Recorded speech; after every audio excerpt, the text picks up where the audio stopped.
Hola amigo, ¿cómo estás? ¿Cómo te va tanto tiempo? Tanto tiempo, amigo, ya nos tenemos que cruzar, sea en Rosario o en Buenos Aires, pero nos tenemos que cruzar. Pero vos no habías venido, decías que venías y que... Al final tuve otras cositas acá en Rosario y me tuve que quedar, pero lo tenía programado un poco para esta semana o la que viene, pero voy a ir pronto, voy a ir. Qué lástima En que no venís, febrero voy que no venís, seguro. qué lástima que no venís esta semana de que el sábado se reúne por primera vez todo el Ministerio del Odio en vivo y en directo, los miembros fundadores, Ah, sí, Dan, ¿a dónde? Presto, Tipito, en Parque Chacabuco, acá en la ciudad de Buenos Aires. Ah, mira qué bien. Nos reunimos, sí. Danan, Presto, Tipito Enojado, de Peroncho, y quien les habla a las 19 horas en el anfiteatro de Parque Chacabuco. Vamos a estar los cinco fundadores de Founding Fathers. Vamos ahí, bueno, les deseo todos los éxitos, ya lo sabes.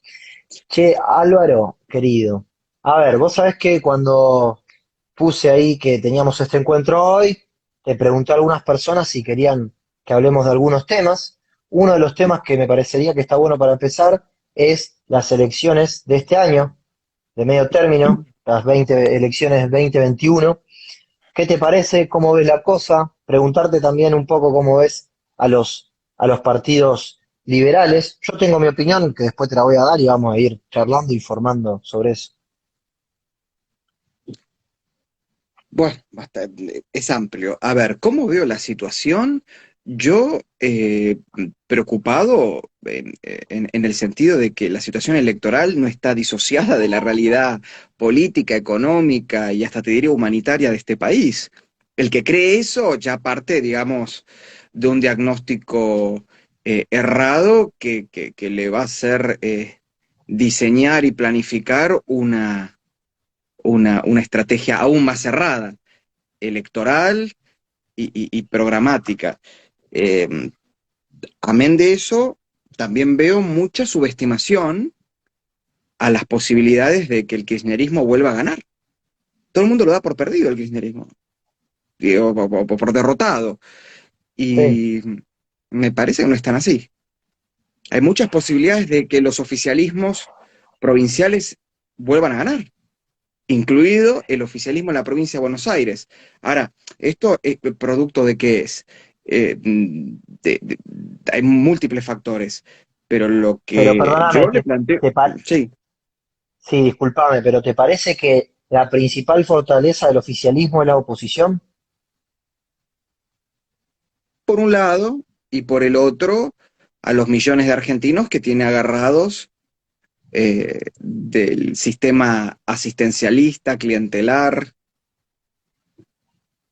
cuasi criminal, porque obviamente dentro de todo ese sistema punteril y de aprovechamiento de las necesidades más básicas de Sí, por lo menos mínimo hoy un 45% de la población, sí, sí, además sí. meten a la criminalidad como gestores de esa política. Antes vos tenías, bueno, tenías al gobernador, al intendente, a los punteros de barrio, a las manzaneras, gestionando los recursos públicos al servicio del aparato partidario de gobierno, que estaba mal y que es consecuencia de la decadencia de este país. Ahora, no solamente tenés a todos esos, sino que además se suma Sí, soldadito en los términos que ustedes conocen en Rosario, ¿no? El soldadito, el dealer, el que hace sí, narcomenudeo, el jefe del cártel, porque está todo ya vinculado. El lavador de dinero, el proxeneta, el que trata personas. sí, sí. Eh, Entonces es grave, es grave, es grave. Yo escuchaba a estos chicos que estaban en Punta del Este, perdón, en Punta del Este, en Pinamar, o en Villa Gesell, o en Mar del Plata, y casi todos repiten, es más factible que yo me muera producto de un acto de violencia, producto de la inseguridad, que de coronavirus. y muchos de ellos, claro, por ejemplo, son de Santa Fe, y dicen, es más factible que yo muera por un balazo, incluso no porque me roben y me ajusticien, sino porque yo puedo estar en mi casa comiendo, lavando sí, los platos, como pasó, ya va como 10 casos de esto en Santa Fe, y una balacera sí, sí, entre sí, un bandas desastre. narcos, una balacera entre bandas narcos, te atraviesan el muro de tu casa y te matan. Entonces, Dicho sea de todo esto, paso, ahí sí. con el tema de seguridad, alguien que sabe de eso acaba de saludarnos por el vivo, eh, Gabriel Chumpitaz, diputado provincial, Ah, mi que amigo, ¿qué haces, mi obviamente, querido Gaby? sí, sí, nos manda un saludo, así que, Un abrazo Álvaro, grande y a bueno, gran aprovecho para decirle, diputado, ¿eh? Un gran diputado. Perdona que voy a hacer una digresión. Un gran diputado, yo en este año, en realidad, fueron los meses entre diciembre y febrero, no entre diciembre del 2019 y la primera semana de marzo del 2020, nosotros en la Cámara de Diputados de Santa Fe estuvimos, nosotros, digo, la diputada Granata y yo como secretario parlamentario en sesiones extraordinarias y estuvimos yendo permanentemente todas las semanas sí, y ahí pude conocer, ¿no? En esos meses a los diputados provinciales y después en todo el proceso de sesiones y deliberaciones sin presencialidad. Y la verdad, uno de los diputados con los que, dicho por la propia Amalia, y te lo puedo decir yo, con los que mejor hemos trabajado y con más consustanciación hemos tenido en temas tan importantes como es reforma del Estado, reforma tributaria, reforma de la justicia y seguridad, es Gabriel Chumpitaz. Hay muchísimos otros que podría nombrar, incluso algunos hasta del Frente Progresista, con los que, dejando de lado las diferencias insalvables en temas como, por ejemplo, el aborto o qué sé yo, el cultivo medicinal, el autocultivo de cannabis, algunos temas donde hubo diferencias por parte de la diputada Granata, se trabajó y muy bien en temas muy relevantes claro. para Santa Fe. Y bueno, y Gabriel es uno de ellos y siempre agradecido por la generosidad de él. Bueno, aprovecho igual a toda la gente que está viendo el vivo a darles la bienvenida y también a que vayan poniendo sus comentarios y preguntas y vamos a ir repasando un poco de todo. Pero Álvaro, ¿sabes lo que me gustaría que toquemos un poco? Es el tema de los armados políticos por parte de los liberales. ¿Cómo estás viendo eso, no? Porque viste que se lo ve a Esper y a Milei por un lado, a lo que sería Republicanos Unidos, donde está Unidos, donde está el PL y otros más, por el otro. ¿Vos cómo estás viendo eso? ¿Te parece que por ahí los partidos tienen que ir, pueden ir divididos ahora en estas elecciones de medio término? ¿Te parece que se tienen que unir? ¿Te parece que también tienen que buscar formar, si se quiere decir, un ala liberal dentro de Juntos por el Cambio? ¿Qué es lo que vos cuál es tu pálpito? Bien, uno de los motivos por los cuales quieren suspender las PASO por primera vez desde el justicialismo es porque saben que las PASO por primera vez va a ser utilizada a escala nacional como un instrumento para dirimir las cuestiones internas entre partidos o entre coaliciones. Vamos a suponer Sí, que se lograra el gran polo republicano que yo brego y por el que yo lucho y por el que trabajo, ¿no? Que significaría la suma entre Juntos por el Cambio, Republicanos Unidos y Avanza Libertad, en primera instancia. Entonces, por ejemplo, las PASO permitirían que esas tres fuerzas compitan internamente para armar las listas legislativas, quiénes las encabezan, quiénes no, en qué lugares. Entonces, el justicialismo sabe que las PASO servirían para ordenar y aglutinar a la oposición. Entonces, pinga, sí, hay que darla de baja. Bien, por otro lado, al justicialismo no le importan las PASO, porque el justicialismo, y ahí está uno de los puntos que no hay que subestimar, cada vez que ve que llega al borde del abismo de la derrota electoral, si están divididos, si están desunidos, se vuelven a unir automáticamente. Lo hemos visto con las elecciones en Río Cuarto, en Córdoba, y en muchos otros lugares del interior, donde el PJ se muestra, acá estamos los K y acá estamos el PJ no K o anti-K y somos enemigos, y de repente llegan las elecciones y ¡praf! Arman las sí, listitas de olvídate. unidad. Entonces, Ellos para ganar esto, elecciones juntan lo injuntable, no tienen problema. bueno, diferente de todos, digamos el ejemplo. Entonces, ya la eliminación de las PASO, digamos, es una estrategia por parte del justicialismo para evitar la unidad de la oposición y que la oposición pueda en esa unidad dirimir sus eh, sus, Su ¿no? fuerza, sus internas en relación a las candidaturas. Eh, claro. ahora, sumado al fuego enemigo, está a veces el fuego amigo, ¿no? Y voy a poner un ejemplo de lo que acaba de pasar hace minutos, que habla también de cómo subestimamos al enemigo y cómo creemos que estamos, ¿viste?, para pelotudear.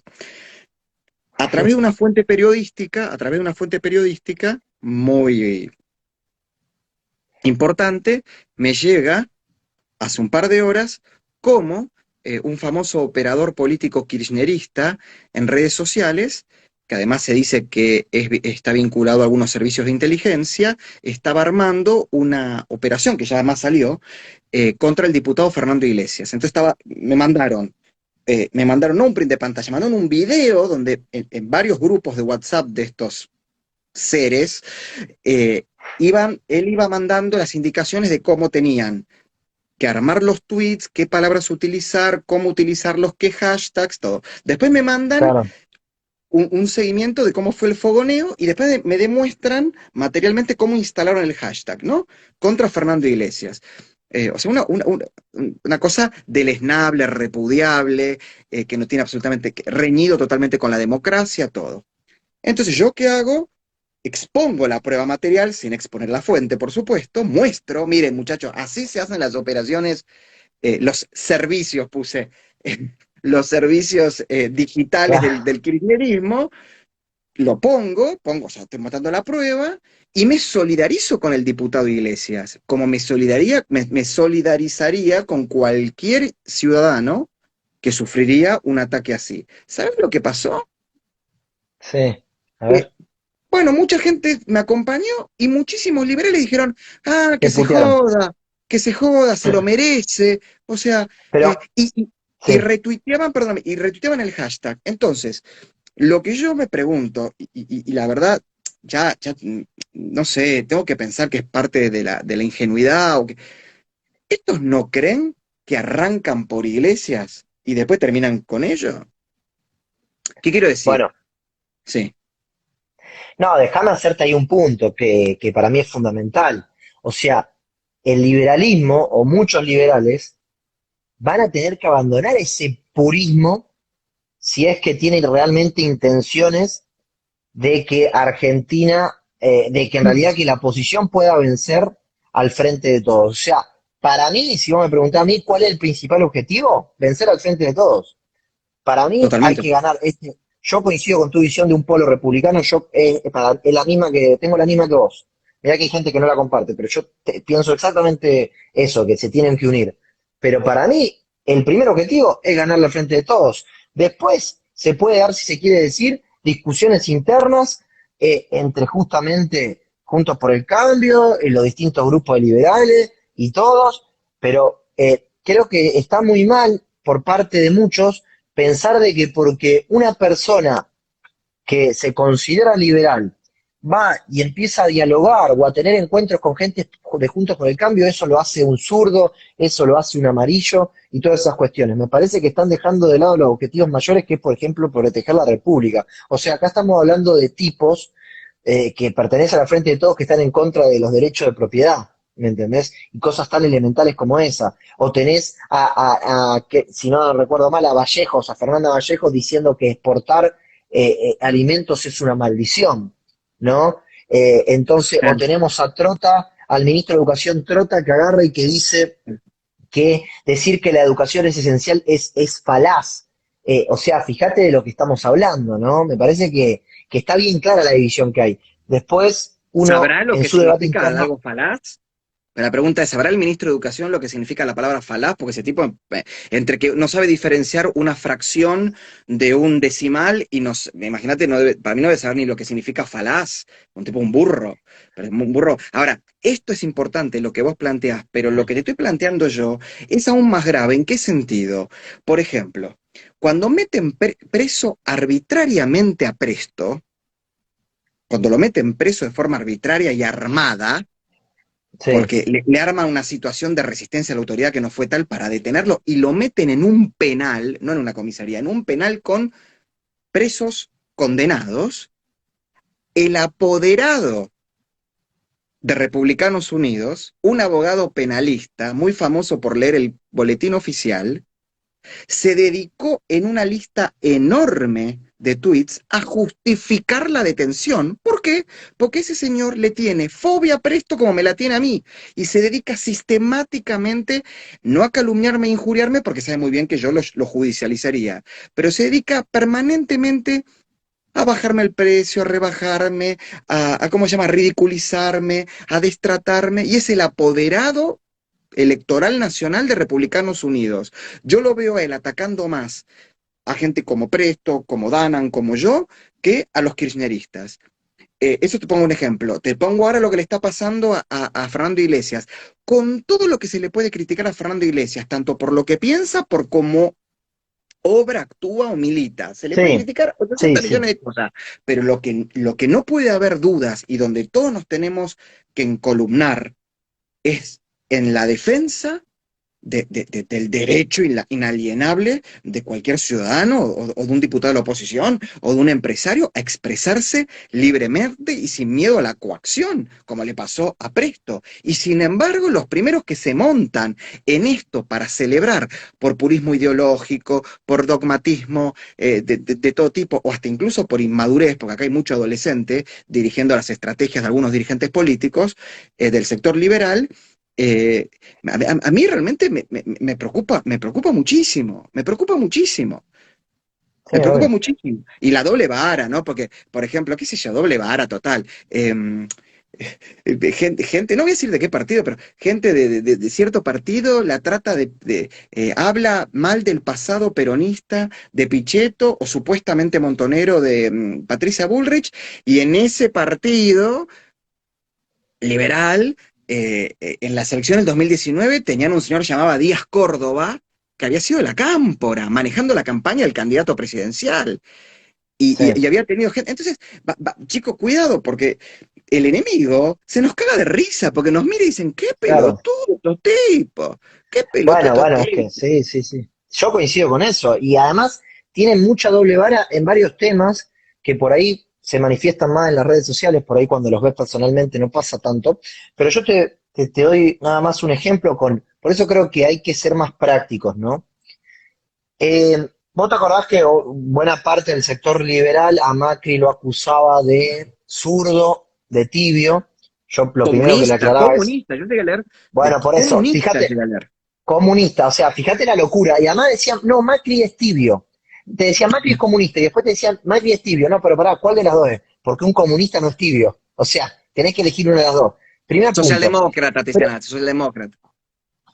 claro, después otra de las cuestiones que yo creo que con las que estaban, porque, a ver, muchos liberales que digo, fíjate qué loco, ¿no? La verdad que cuando fue todo el episodio del Capitolio en Estados Unidos, para mí fue una la verdad que, yo te digo la verdad, yo si viviera en Estados Unidos hubiera votado a Trump. Ahora, te digo la verdad, me parece que fue penoso que pasara eso en Estados Unidos. Me parece que la democracia más antigua del mundo que pase eso fue desastroso y fue penoso. Y en una yo puse, mirá, la verdad que Trump termina siendo un mal perdedor y dije, aumentó el gasto, aumentó la deuda y todo eso. Ujú. Y insisto, si estaba allá lo votaba a él, porque antes que Biden lo voto a él toda la vida. Pero como que lo critiqué a Trump, ¿no? Y me saltaron a la yugular y liberal de café y sos poco pragmático, sos poco práctico y todo. Los mismos que acusaban a Macri de ser tibio. O sea, si, no, entonces, ¿cómo es? Con una, o sea, en Estados Unidos tenemos que ser prácticos y acá no. A Macri no había que votarlo Bueno, porque claro. Macri. ¿Entendés lo que voy? A Macri no había que votarlo porque Macri era tibio, entonces había que votar a todo lo que sea menos Macri. Acá, o sea, acá en el país donde viven no había que ser práctico. En Estados Unidos sí. Digo, muchachos, pónganse de Pero además acuerdo, lo miran con gracioso, la misma vara.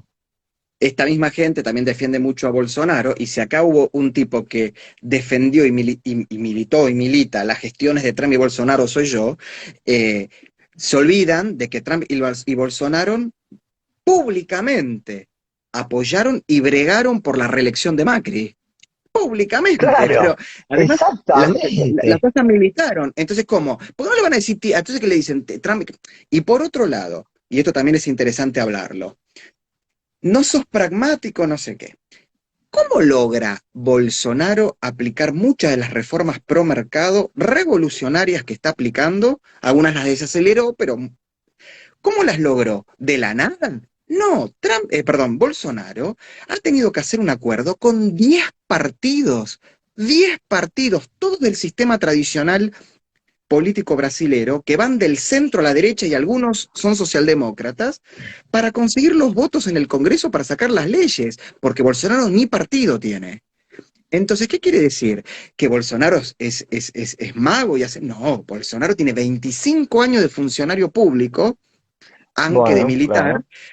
décadas como diputado, y se conoce todos los resortes y la botonera del Estado, y el Ahora, tipo sabe que no puede gobernar si no hace acuerdos y si no arma mayorías. Entonces, con esto les recuerdo a todos los que decían que Macri era tibio, que Macri gobernó 4 años y aún ganando la elección intermedia del 2017, con minoría en ambas cámaras del Congreso, con minoría claro, en ambas cámaras del Congreso, y con una oposición que le tiró 14 toneladas de piedra, entonces, que ya no sabía ni qué ofrecerles, porque estos tipos querían ni que termine el mandato. Entonces guarda, porque que estudien también a la gente que admiran, porque la gente que claro. admiran, Bolsonaro hace el ratatatatatatatatata, que es un acting, como decimos para Sí, la sí, sí. gilada, pero para el adentro es un gran político y es un estratega y se sienta con la vieja política a negociar, no es boludo. No, ahora eso, ahí diste en la clave, ¿no? Porque ahí yo quiero hacer un punto que también me gustaría saber qué opinás. Pero vos dijiste, Bolsonaro es un tipo que hace rato está en la política y que entiende la botonera de la política. Ahora, yo lo que creo es de que a mí me parece bárbaro que esté lleno de liberales queriéndose meter en política. Me parece espléndido y me parece bien si lo hacen tratando de crear un ala en Juntos por el Cambio o si hacen partido aparte. Me parece bárbaro. Sea que estén con Javier y con Esper o sea que estén en Republicanos Unidos. Me parece genial, fantástico. Ahora, Ujú. lo que a mí me da la sensación es de que hay muchos de estos liberales que por ahí en sus profesiones son brillantes y demás, pero que no conocen la botonera política, que no la conocen. O sea, me parece que de todo eso que hay, si hay algunos que la conocen, deben ser muy poquitos. Entonces, me parece fundamental que tengan gente confiable que sí conozca esa botonera para poder hacer política. Porque en definitiva, si uno quiere tratar de ser elegido, tiene que hacer política y tiene que hacer acuerdos con gente que capaz que no piensa lo mismo, pero tienen algunos puntos en comunes que creen que son mayores a los otros que los diferencian, ¿no? ¿Vos qué opinas de eso? ¿Cuánto ves en estos liberales que conozcan la botonera? ¿Te los tengo que nombrar? No, no, no, no, no, no es Ah, necesario. no, no, no. Sí, Sí, no, no. sí, no, sí, El diagnóstico que haces es el mal, voy a utilizar, la enfermedad contemporánea del liberalismo argentino. Y por contemporáneo digo, de los últimos, o sea, de estos 38 años de democracia. En 38 de democracia, el liberalismo no se pudo consolidar como una fuerza política